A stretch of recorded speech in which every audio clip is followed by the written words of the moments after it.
Hello बच्चों, आज मैं आपको एक और कहानी बताने जा रहा हूँ और आज की कहानी का उन्वान जादुई गाय है। बहुत अरसा पहले एक छोटे से गांव में लुइस और हैरी नामी दो किसान रहते थे। लुइस और हैरी बहुत अमीर किसान थे। उनके पास एक बहुत बड़ा खेत और बहुत सी गायें थीं। लेकिन वो खुश नहीं थे। वो मजीद चाहते थे। मैं मजीद अमीर होना चाहता हूँ, मैं भी कर सकता हूँ। इनके पड़ोस में जॉर्ज नामी एक और किसान रहता था। जॉर्ज गरीब किसान था। इनके पास सिर्फ एक गाय और एक छोटा सा खेत था, लेकिन वो हर रात सोने से पहले जो कुछ करता है इससे खुश होता है। जो कुछ इसके पास है इसके लिए वो खुदा का शुक्र अदा करता था। खुदा का शुक्र है कि इसने मुझे खाना और पानी दिया। सब कुछ आसानी से चल रहा था, यहाँ तक कि एक दिन लुइस और हैरी अपनी गाय खरीदने के लिए जो के घर आए। जाना, आपके 20 चांदी के सिक्के हैं। ये आपकी गाय के लिए बेहतरीन कीमत है। लेकिन जॉर्ज अपनी प्यारी गाय को फरोख्त नहीं करना चाहता था। इसलिए उन्होंने वाज़े तौर पर कहा कि मैं अपनी गाय को फरोख्त नहीं करना चाहता। बड़ा मेहरबानी मेरा घर छोड़ दो। ये सुनकर लुइस और हैरी को गुस्सा आ गया। उन्होंने बदला लेने का फैसला किया। लुइस, जॉर्ज ने हमारी तौहीन की है। हमें बदला लेना चाहिए। हमें उसे सबक सिखाना चाहिए। तुम ठीक हो। हमें कुछ करने की जरूरत है। और उन्होंने एक मंसूबा बनाया। लुइस, जॉर्ज को अपनी गाय पर बहुत फख्र है। हमें उसे अपनी गाय बेचने पर मजबूर करना होगा। ये एक कामिल इंतकाम होगा। लेकिन हम रात को उसकी सारी फसल कैसे बर्बाद कर देंगे जब इसके पास अपनी गाय को खिलाने के लिए कुछ नहीं होगा। वो इसे मंसूबा बंदी के मुताबिक जरूर बेच देगा। उन्होंने रात को जॉर्ज की फसल जला दी।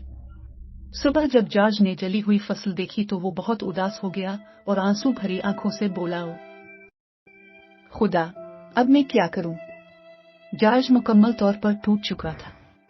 एक हफ्ता गुजरने के बाद भी वो किसी हल के बारे में नहीं सोच सका और गरीब गाय के अमले के बारे में भी नहीं सोच सका, क्योंकि वो इसे खाना नहीं खिला सकता था। तो इसने सोचा कि अगर मैंने इसे खाना न खिलाया तो वो बीमारी से मर जाएगी।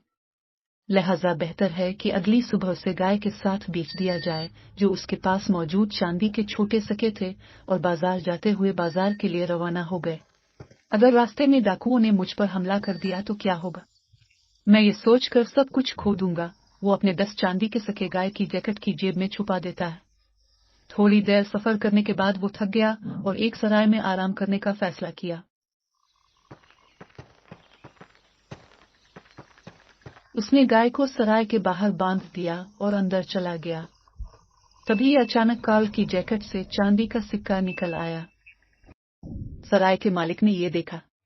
गाय की जैकेट से निकलने वाले चांदी के सिक्के को देखकर वो हैरान रह गया। ये एक जादुई गाय होना चाहिए। और वो लालची हो गया।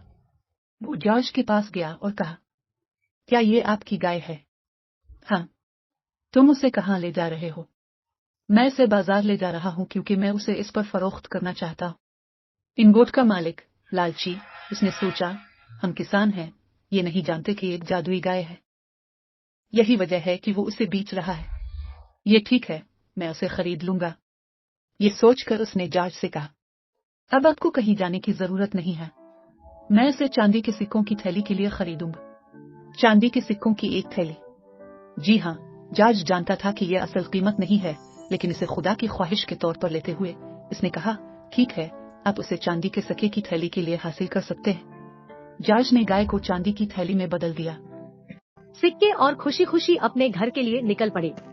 अपने घर पहुंचने पर वह अदालत पर बैठ जाता है और सोचने लगता है, इन चांदी के सिक्कों से मैं कई गायें खरीद सकता हूँ और उन्हें खिला भी सकता हूँ। जस्टिन, लुई और हैरी उसका मजाक उड़ाने के लिए उसके घर आए, लेकिन उन्होंने पाया कि जॉर्ज कई चांदी के सिक्कों से घिरा हुआ है। वे आश्चर्यचकित हो जाते हैं। उन्हें अपने उदय पर विश्वास नहीं हुआ और उन्होंने इतने सारे चांदी के सिक्के कहा, जॉर्ज, तुम कहाँ थे? इन सिक्कों पर भगवान ने इसे मेरी गाय के माध्यम से दिया। मैंने अपनी गाय बेच दी है और अब मैं कई गायें खरीद सकता हूँ और मैं उन्हें खिला भी सकता हूँ। यह सुनकर हैरी और लुइस को विश्वास नहीं हो रहा था कि उनकी योजना विफल हो गई है। उन्होंने बदला लेने के लिए बहुत सारी योजना बनाई, लेकिन वे खत्म हो गए।